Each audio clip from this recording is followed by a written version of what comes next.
Welcome to the Sales Lead Dog Podcast, hosted by CRM technology and sales process expert Christopher Smith, talking with sales leaders that have separated themselves from the rest of the pack. Listen to find out how the best of the best achieve success with their team and CRM technology. And remember, unless you are the lead dog, the view never changes. Welcome to Sales Lead Dog. Today is a special episode of Sales Lead Dog. I'm really excited to have as my guest today, Robert Pope. Robert is the VP of Business Applications for PAX 8. Robert, welcome to Sales Lead Dog. Hello, welcome. Thank you very much. Nice to meet you. Yeah. The reason why this is a special episode is we're not going to talk about sales leadership today. We're going to talk about something that I think is very germane to everybody. It's about, what do you do? How do you cope with something in your life, either professionally, personally, whatever that may be, when something comes out of left field, out of the blue, that you were not expecting, that fundamentally alters your life, either short-term, long-term, whatever it is. But how do you cope with that? How do you deal with that? How do you maintain perspective? How do you keep moving forward? And so that's our topic for today. So just to kind of set the stage for this, Robert, why don't we begin with your childhood and how it really formed your framework for how you live your life? Yeah, so thank you. I was born, I'm from the UK, born in a little village. Loving parents. I've got no complaints in my childhood. There's no sort of sob story or kind of bad things happened to me or anything like that. We weren't particularly well off, but we also weren't poor. So I had kind of a very solid family life, and fundamentally, all of my focus was on generally going fast on anything with wheels, and I crashed a lot of things. Broke a lot of things, did stuff that kids would do, and particularly in the era that I grew up in, the kind of the big things we spent a lot of time was watching films, and it was at the point where you couldn't watch them on Netflix. You had to go to the cinema, and if you wanted to watch TV, you had to watch it when it was on. You couldn't just decide to sit down and watch it. So, I used to watch TV shows like, and I'm sure many of the people, hopefully I'm not going to age too many people, but on this podcast, used to watching things like Magnum PI and The A-Team and Knight Rider and those kind of things. And the biggest one for me was always Dukes of Hazzard, the good old boys. And to the point where actually I went to see one of the cars once when I was a kid, and I was so excited. And then you realize actually that there's 50 or so of those cars, and they wrote off loads of them in every single episode, which kind of slightly ruined it, because I always just thought there was one special car that was super strong and could jump the river and land on the other side and be perfectly okay, which clearly wasn't the case. But I had a very good childhood. I also, I think, learned a lot about the kind of thing as you grow up, as to the kind of things you want to do as a kid. I always wanted to be, a Ferrari test driver, or a professional mountain biker, or anything really other than where I've ended up. But I think when you're that age, you just don't quite get you don't know what the big world has. And having kids of my own now, and as they've grown up and gone from wanting to be a fireman or an astronaut or whatever it is, and they actually then really go into something. A lot of my focus at those ages, those early ages, and I didn't really realize it at the time, I had a great deal of interest in economics and business, but actually economics. I used to pick out my share tips in a newspaper that was called The Times in the UK, and you had a way of selecting shares. You didn't use real money, but my dad used to get the paper every day, and I would write them down and work out how much money I'd lost. Because I was pretty terrible at it, but it gave me that indication of kind of how the world works. I was always keen to understand how things work. How can I make them go faster? Yep. And you also have a tremendous track record as an entrepreneur, building companies and driving growth. Yeah, I think a lot of that does come back to that mindset of going faster. I raced mountain bikes a lot. I was somebody who was always trying to go faster, do more, get places in a hurry. And I was very fortunate in my career. I worked with and met a guy who was actually a big mountain biker, which was part of the connection. A guy called Piers Linney, who is, or was, should I say, at that point, this is going back 10, 15 years ago. He was a dragon on Dragon's Den, which is the US equivalent of Shark Tank. So he being a very high-flying venture capitalist and lawyer as part of his background.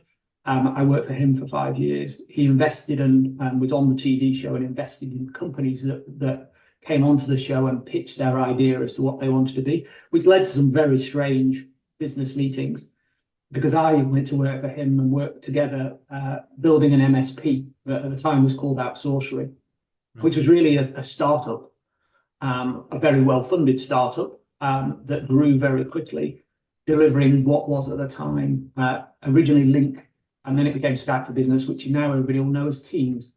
Right. And we built that business very quickly. It grew exponentially, and then was sold to Vodafone, who were a big telco, via a number of different areas. And at which point I also moved to Microsoft, where I moved into the Dynamics world. Did 5 years at Microsoft in the UK, really focused on Dynamics in SMB, which again was kind of giving me a different perspective of how the vendors see SMB versus being a partner, which is basically what Outsourcery was. I left Microsoft after 5 years and joined and helped set up and was one of the founders of an organization called Bamboo Cloud, who were arguably the most successful Business Central partner. We won 4 World Partner of the Year awards, but a lot of that fame was not based on doing everything that everybody else was already doing. It was about going faster and basically changing the model. Yes. We sold that business to Pax8 in January 2023. And then in May 2023, and I'm sure this is something I'm going to talk a lot more about, my world hit a really quite significant roadblock. Yeah, it really did take a huge turn. So why don't we just get right to it? What happened? Yeah, so I think this is when you look at these kind of events as they happen to people, and I was guilty of it as many other people were. It always happens to somebody else. And I think actually part of this is also, as I've got older, you then start to see that it happens to more people, or things happen to more people. And I suppose it's a bit like the lottery. The more you play the game, the more likely you're going to kind of have a winning ticket or losing ticket, depending on which way you look at it. We'd sold the business in January 2023 to Pax8. I spent a huge amount of time traveling back and forth to the US. We were also in the process of moving house, and I think a lot of people had the after effects and the effects of COVID, which meant that a lot of people hadn't been able to move and do the things that they wanted to do when they wanted to do them. And it all lined up very neatly because my son was finishing one level of his education. My wife was a teacher. We wanted to move to where my wife was from and had wanted to move for a couple of years, but COVID had kind of put a stop to that, and also where my children were up to in their education. I just got ill, and I had COVID in the US. I came back to the UK, crawled into bed, spent a week or so there, got better, but not fully better. And then I think a lot of the time I then spent thinking I just kind of hadn't quite shaken off COVID. I went to the doctors and had then a conversation about feeling a bit ill and having kind of what I thought was a chest infection. There was some elements of my care at that point, which in retrospect, I should have followed up more, but I hadn't been to the doctors in 4 years. Yeah. I'd never really been ill. I was very fit. I did all the right things. I didn't drink too much. I ate the right things. I did a lot of exercise. So I was kind of in that tick box of immunity in my own head as to saying, well, you know, all the bad things, they always happen to other people because they drink too much, smoke, blah, whatever the bad things that they do. And you also have an inner resilience as a person to think, well, particularly me, I've crashed a lot of things. And I've always got up, brushed myself down, and kind of turned around and looked at broken bikes or whatever it was, and gone, yeah, it's all right. I've got some sort of safety net that sits around me that stops anything bad happening. I've always thought of myself as being lucky, and actually, I still do think I'm lucky. But back to from a medical perspective, I went to the doctors. They just, and actually, quite often, particularly in our world, if you tell people what they're doing, they look at you and think, you're way too busy. Like, you're doing far too much. But my view of it was, that's what I've always done. Right. Like, that's the level that I operate at. That's how much I travel. That's where I go. That's the hours I do. That's the level of exercise that I do. It was kind of like a normal level. And actually, one of the key things I went to the doctors with first is that I said, my pulse is too high. And they said, oh, well, yeah, but it's within the normal range. And I was like, well, that doesn't really work for me. I know it's too high. I've definitely there's something wrong. And I'm telling you this because I know my own body. Cut a long story short, I went to the doctors twice more. And on the third time, I actually saw the same doctor I'd seen the first time. This was on May the 22nd, 2023. And he was the one I'd seen 6 weeks before. And I could see on his face, he was like, oh, you look really ill. And at which point I was like, yeah, I've sort of been telling you that. Yeah. He sent me some blood tests. I actually went home after the blood test and then got a phone call at home from the doctor's surgery saying you have to go straight to accident and emergency, go there now, and we'll give you a pass in effect that gets you into the back so you don't have to queue up with everybody. Right. Which of course scares you. But in my head, I still think, well, maybe I've just got a bad cold, or I've, in my head I thought I had a chest infection, and then of course you get that, and you're thinking maybe I've got pneumonia or something a bit worse, but you still have that inner, it'll be fine, don't worry. Yeah. I was then told on the Wednesday morning at 6 a.m. that I had leukemia, which was a complete and utter shell shock, left field, because it wasn't even on my radar. The issues that I had was not struggling to breathe, but I was breathless. It turned out that one of my lungs was almost completely full of fluid. So I was running on one cylinder rather than two. And I was in a pretty bad place. And that's the sort of piece when you see the worry in other people's eyes that also has an impact on yourself, because you kind of, in your head, think, I'll be fine, whatever. Yeah. And actually my default position in those scenarios is always going to be, actually, I'll be fine. Tell me what needs to be done. I will get on with it. And not only will I get on with it, I want to get it done faster and be out of here. I've not actually spent a 9 hospital since I was about 4 years old. All my trips, and I'd only ever spent two nights in hospital in my entire life. Yeah. They were like a kid's operation to have when I was about 4. So the first night in hospital was a bit like, I don't want to be here. Yeah. I'd always had a mantra which I raced under and had stickers made and put on every bike I'd raced, and was something I tended to live by, which was "You are not dead yet," which was basically a mantra for kind of like life, really. And a lot of that came to haunt me, and reminded me of what I needed to do next. Yeah. So tell us, what type of leukemia did you have? And I mean, that initial diagnosis, I mean, it absolutely had to be a gut punch, but as you learn more about what you had, where did your mind go processing all of this? So I suppose there's 2 angles to it. One, I didn't really know what leukemia, the doctor came in and this was 6 o'clock in the morning and said, oh, you've got leukemia. And I was like, well, I didn't really even know what that was properly. Right. Like it's one of those things that other people have. It's one of those diseases. Yeah. And what then became apparent was there's lots and lots of variants of leukemia, or blood cancer, as a lot of people now call it, because that actually makes it easier for people to understand what it is. It's cancer of the blood, which also has a bit of a detrimental effect on your head, because whenever you think about anything else around cancer, be it brain cancer, breast cancer, whatever it is, yeah, the whole procedure that you know of is, broadly speaking, you chop that bit out, yep, clean up around the edges, and then you're good to go. Yep. Can't really do that with blood. No. Unless you suck the whole lot out and then put a load back in, which actually, in fairness, I pretty much had, but that's a different story. Yeah. I also then, and I think this is where in my head you always kind of have a mental place to go to. I was taken into one of the wards. They started to do yet more tests. They started to drain the fluid out of my lung, which had been caused by the leukemia. And then I was very lucky. Again, I think I'm lucky. This is where my luck comes in. I may have been unlucky to get the disease, but I'm lucky all the way through the process. That the consultant who was there realized that it was more serious and not run of the mill, and basically transferred me by ambulance, which also puts the fear of God into you at that point, because you're like, oh, if they want to put me in an ambulance that's got blue lights flashing on the top, Yeah. that's not a good thing. And transferred me to a centre called the Christie, which is the main cancer specialised hospital in the north of England.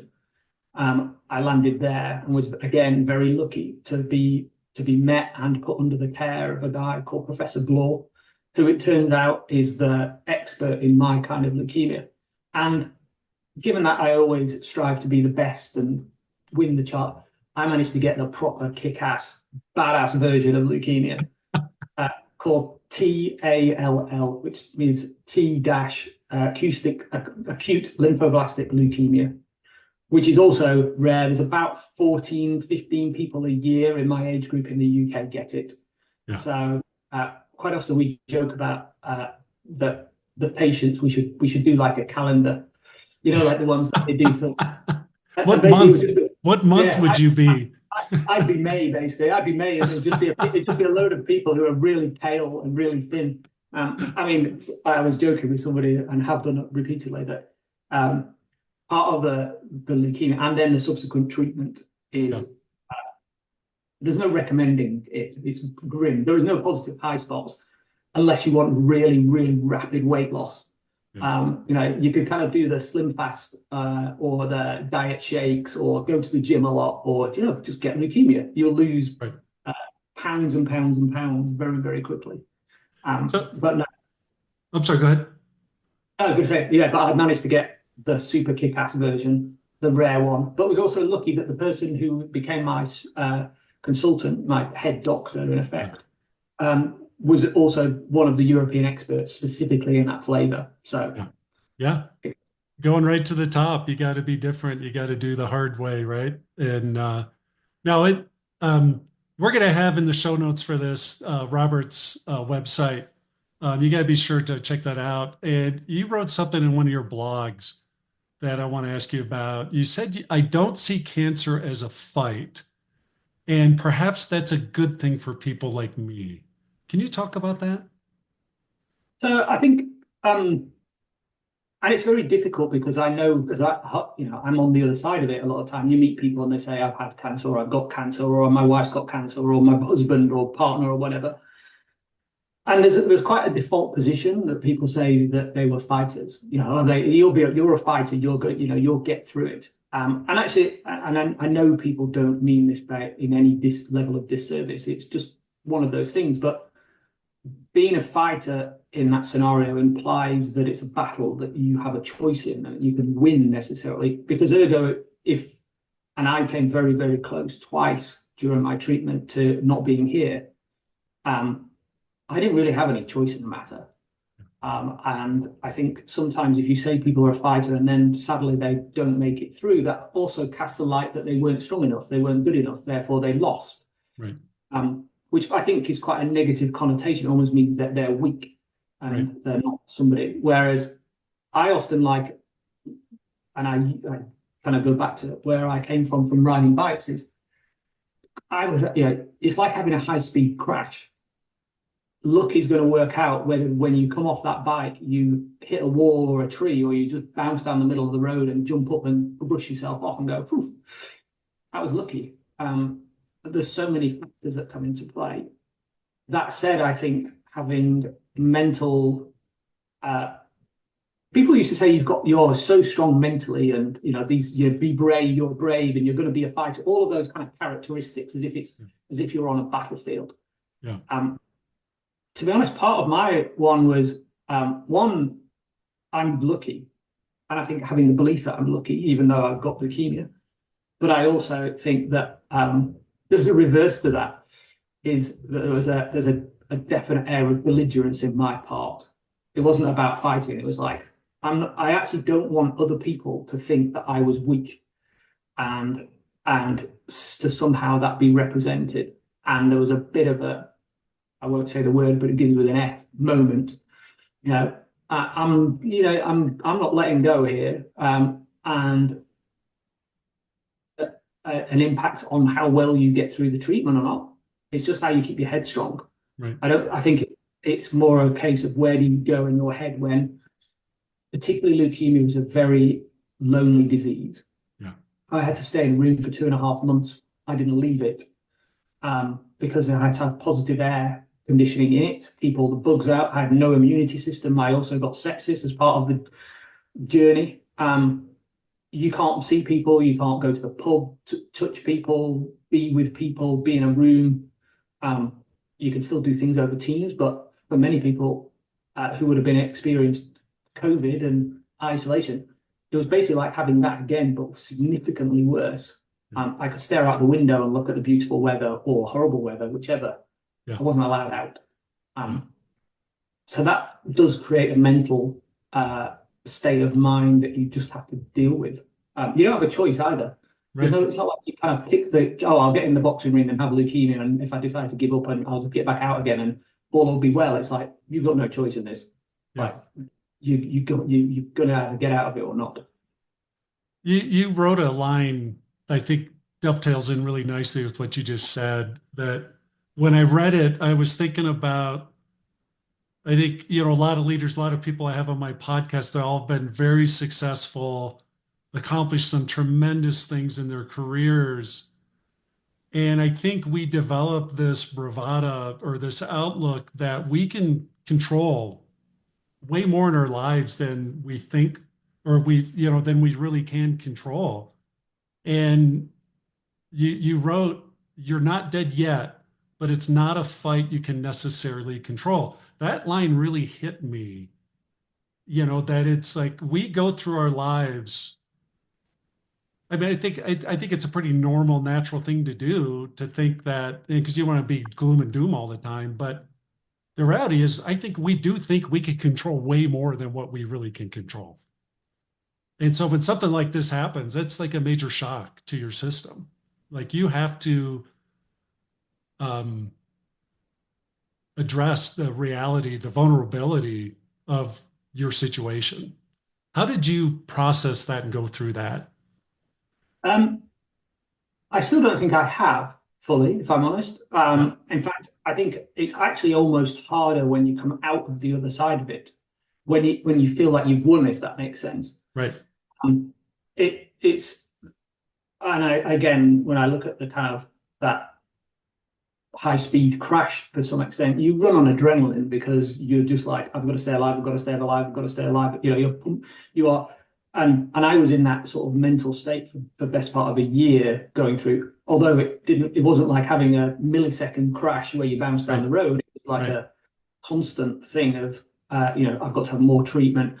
I also had a treatment plan that I knew what was going to come and what I had to do and what phases I had to go through.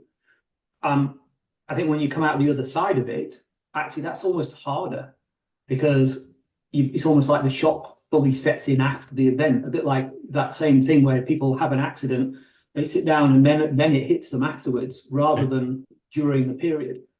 I think the piece for me is, one, I want to try and give back as much to some extent. I know a lot of this is cliched.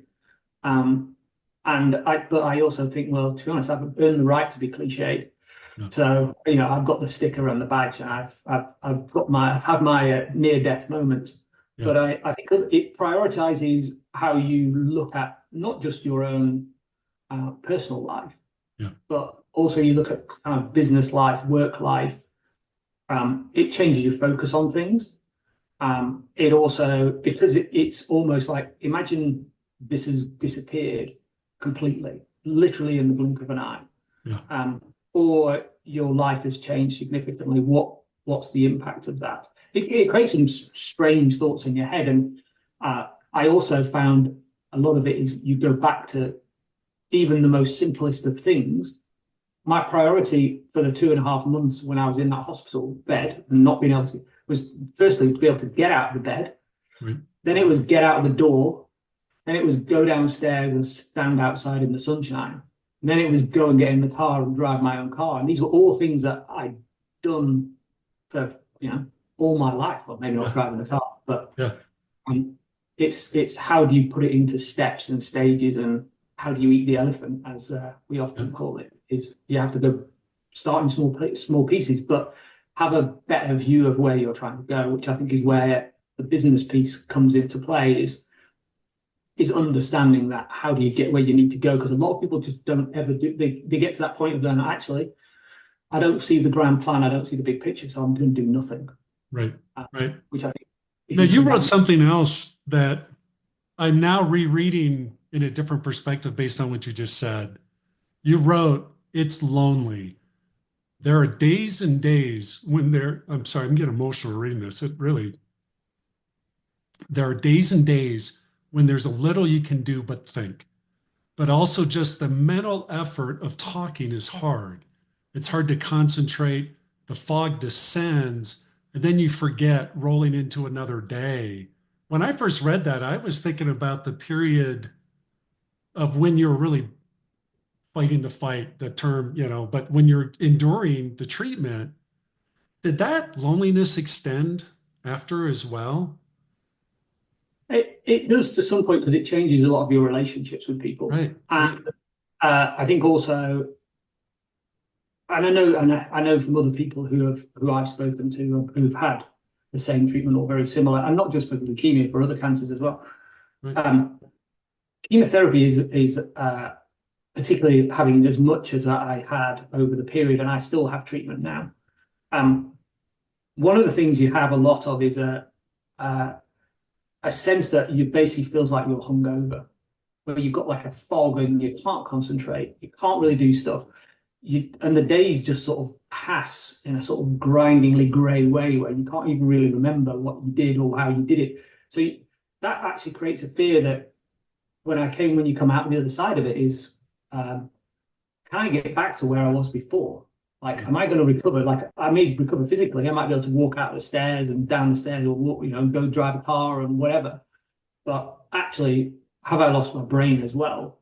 Which also makes me very fearful and very understanding, I think, of people who go down, who maybe have things like dementia or Alzheimer's and stuff. You can kind of see that same kind of, my wife would come and see me and she said, "Oh, what did you do today?" And I couldn't remember. I mean, and that is the drugs, that's the treatment, goes with the pan. And now I'm fine. But I think that loneliness also changes a lot of the way people look at you. And to some extent, they see you as being, when you're being treated and you're really ill and you look it, your complexion changes, you have a look about you that says you're ill. And I think interestingly, a lot of people, even to this day, you can still see people and go, they don't look very well, even though they look normal. They're in a suit and shirt and tie and working whatever and all the rest of it. They've got a kind of pallor about them. It's quite lonely because people mostly want to help. There's not an awful lot they can do, and their pity almost kind of brings it back. You almost want them to say, not to recognize that you're ill, because it just keeps a constant reminder that everybody's looking at me like I'm ill, so I'll be ill. Right. Now, you also wrote that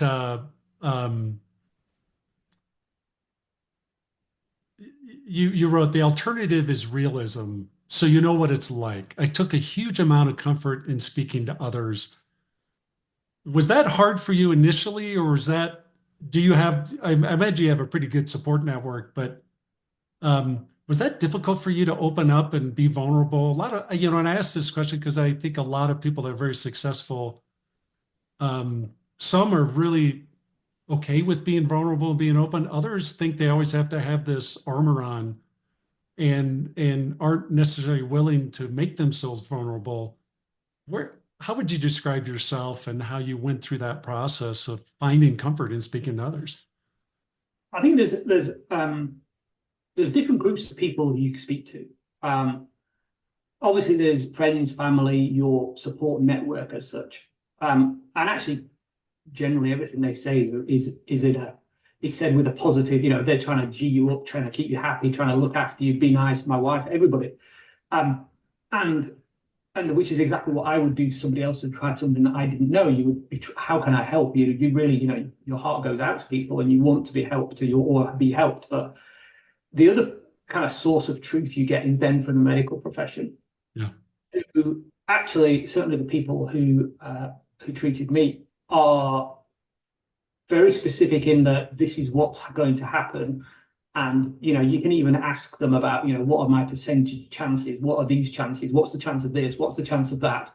What's the risk? And to be honest, you're just playing with bad numbers. Right. Because it's kind of like, oh, well, you've got, your treatment path, you've got a 50% chance of dying or 70 or 90 or whatever. Take your pick. My view of that was always, well, I'm a sample of one. So what happens to me is mine. What happens to other people, that's down to them and whatever treatment they got. I can't affect that, and I'm not going to bother looking at those figures. The other piece I found was that, and there's no disrespect to the medical profession, they haven't got it. They know what they're doing. They're very good at treating it, but they haven't been through that journey themselves. They've seen a lot of other people go through that, and they've got a lot of advice they can provide. I also have always had something that I put into a name when I was at Microsoft, just because it was something that Microsoft did a lot, which was learn it all culture.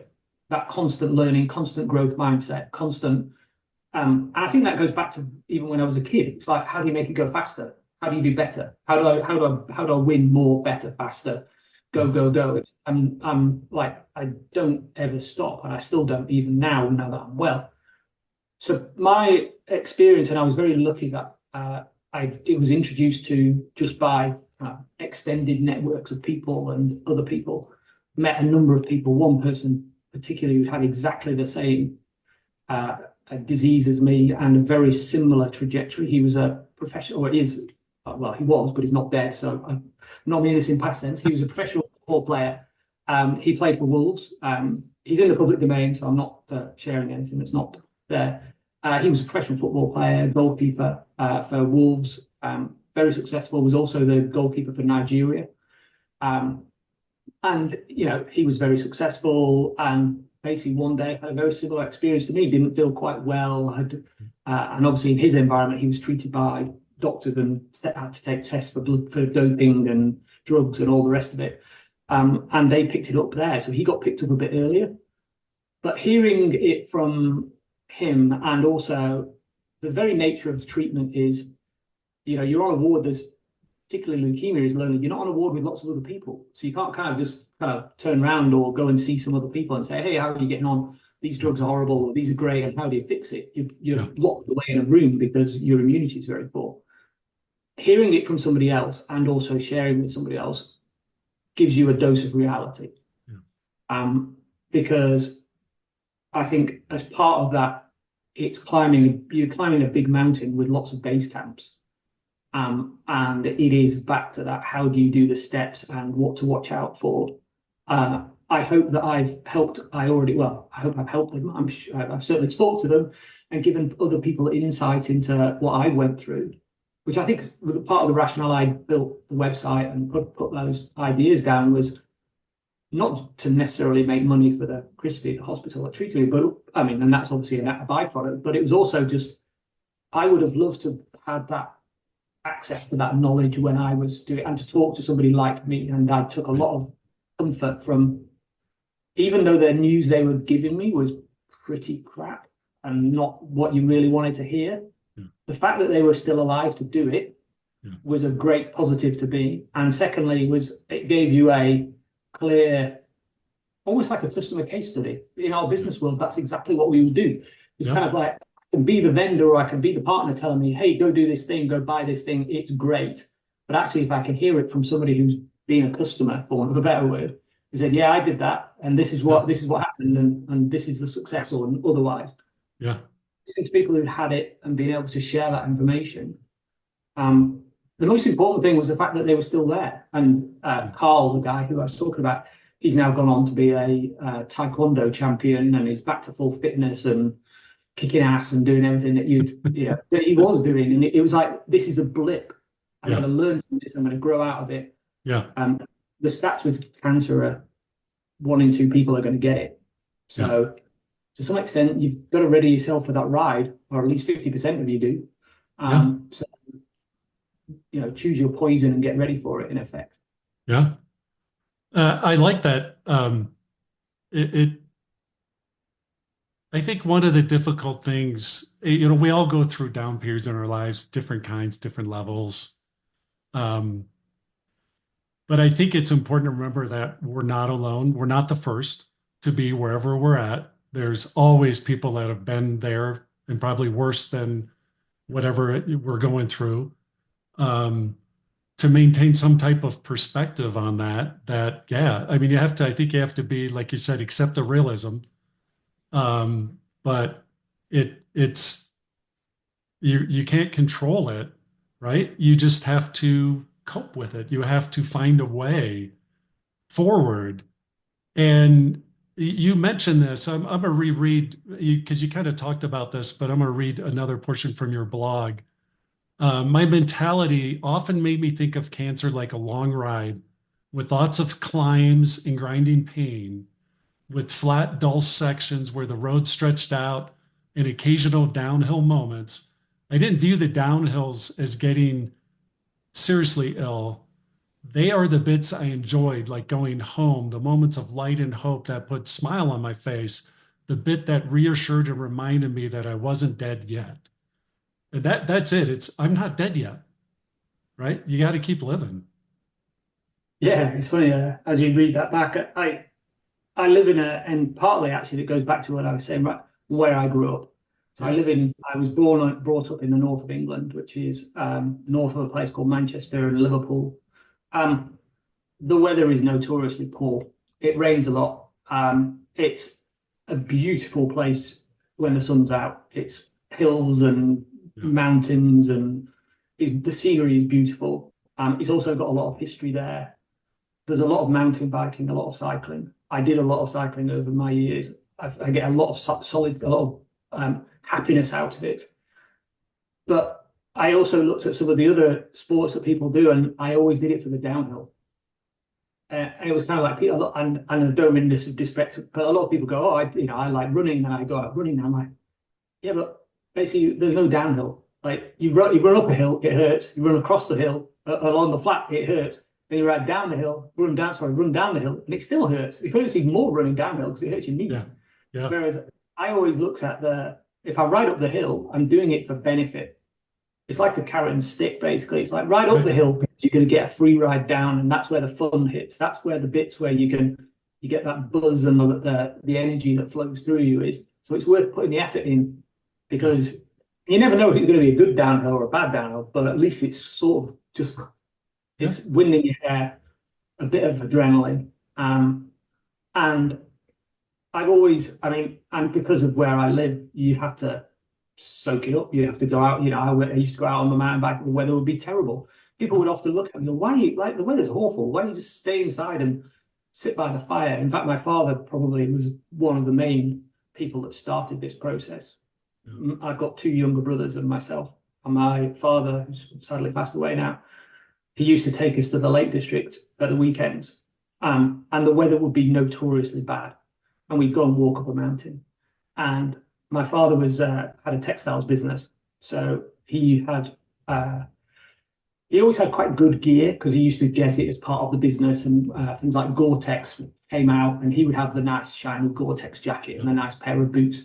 And me and my brothers were always in hand-me-down jackets and hand-me-down boots that didn't fit, because we all grew really quickly. So the boots I was wearing, my brother would be wearing it the following year, and then my little brother would be wearing it the year after that.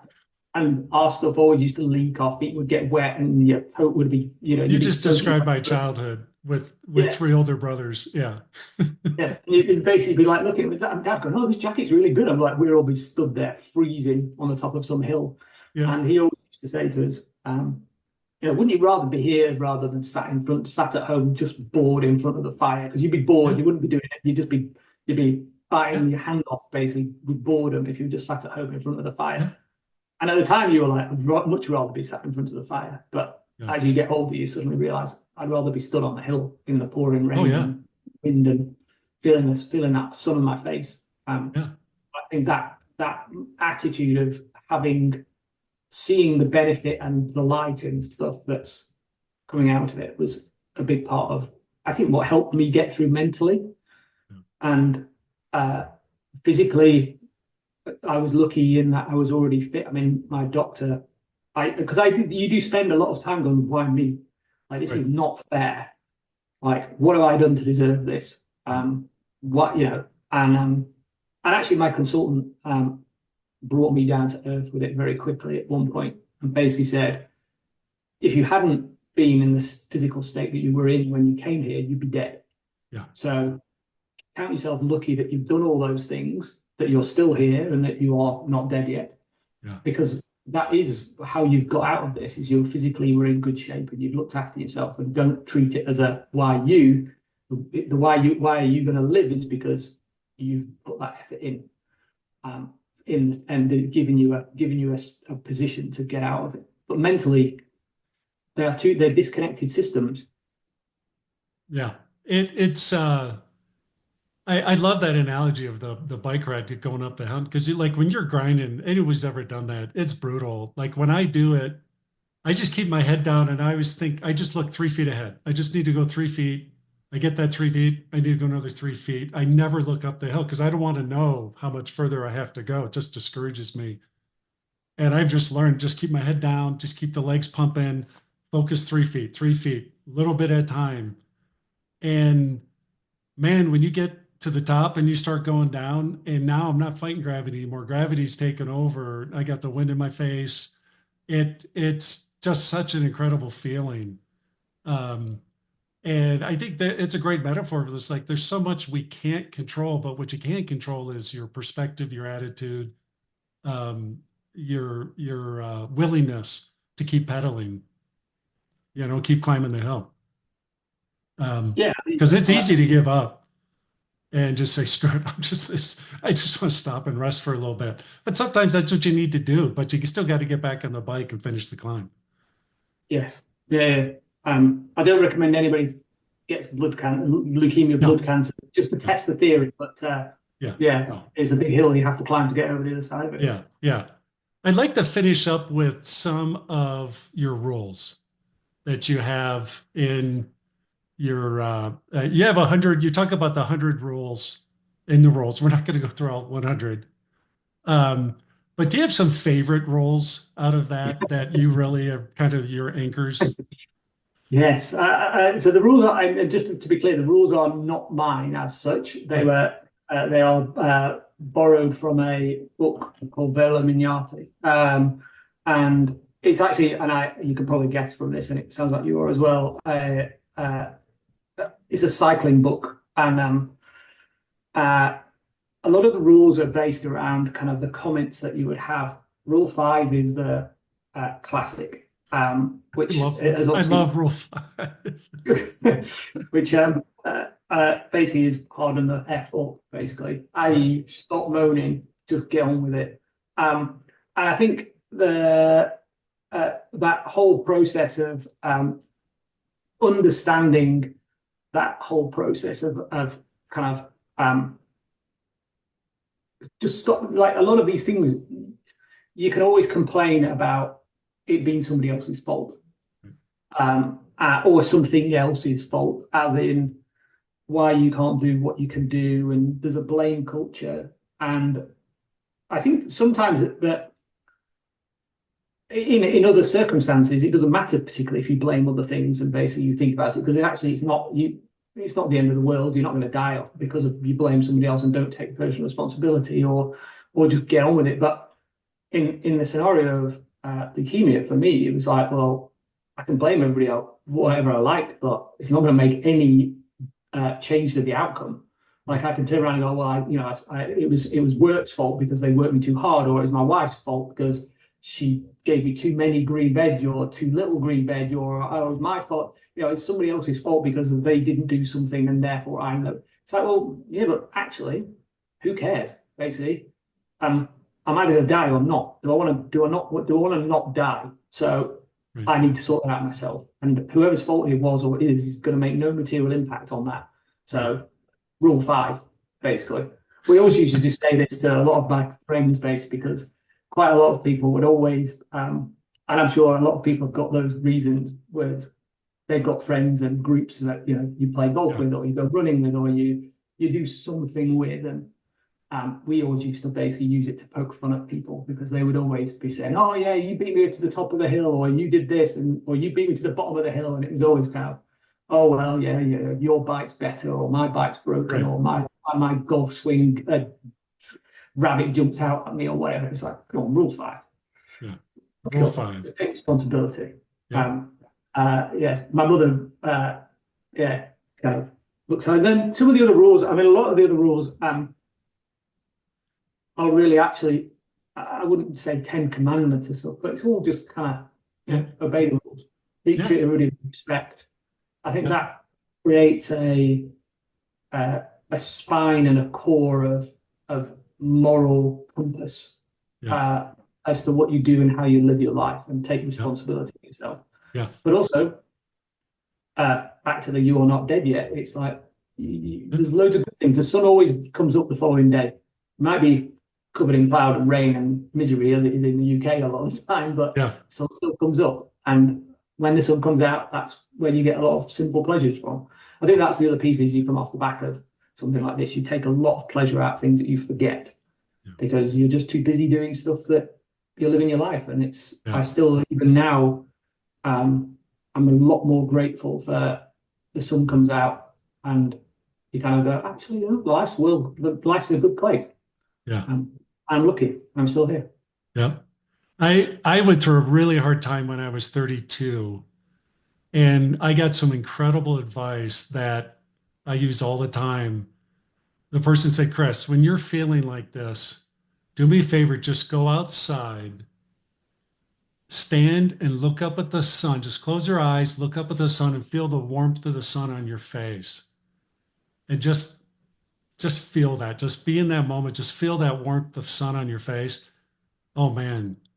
That is like, it's so easy to just forget, like, man, it's a beautiful day. The sun is shining.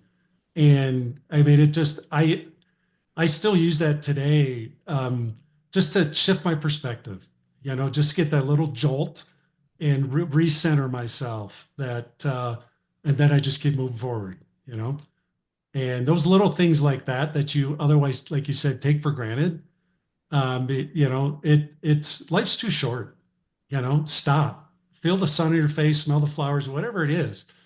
Go fast in your car, go a little bit faster than you probably should, you know, enjoy life. I've done a lot of that. Yeah. And that's, I mean, that's the bit I get my pleasure from, you know. And to a certain kind of slightly belligerent perspective was even going out in the bad weather, I still get a lot of pleasure out of it.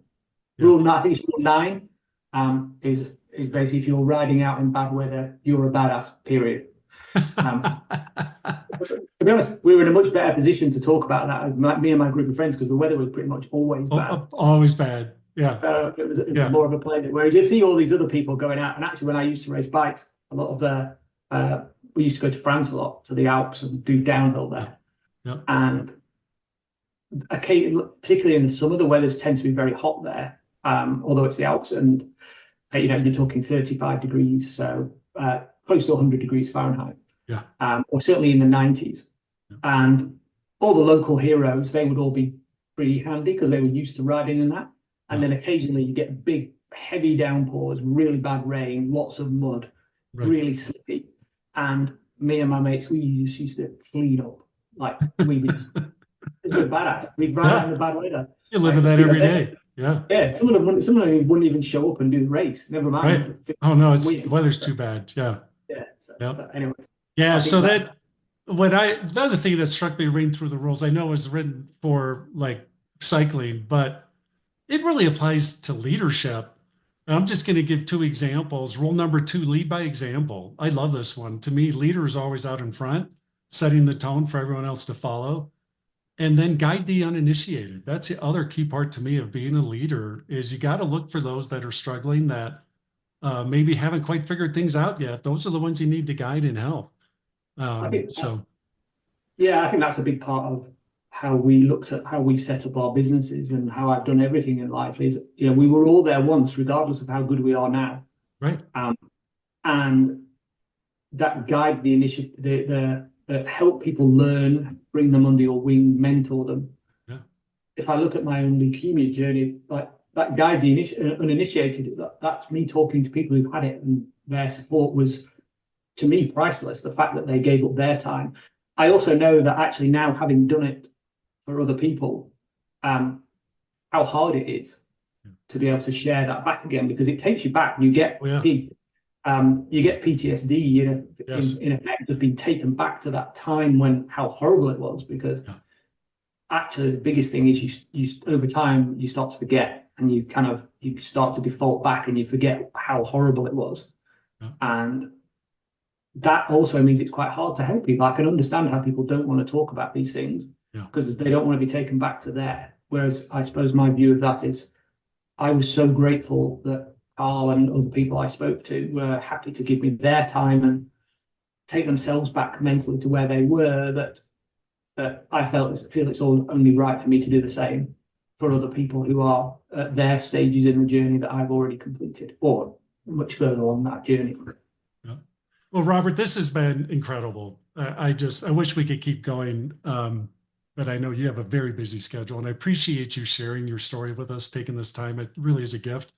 I know all our listeners are truly appreciative, and I personally am very appreciative.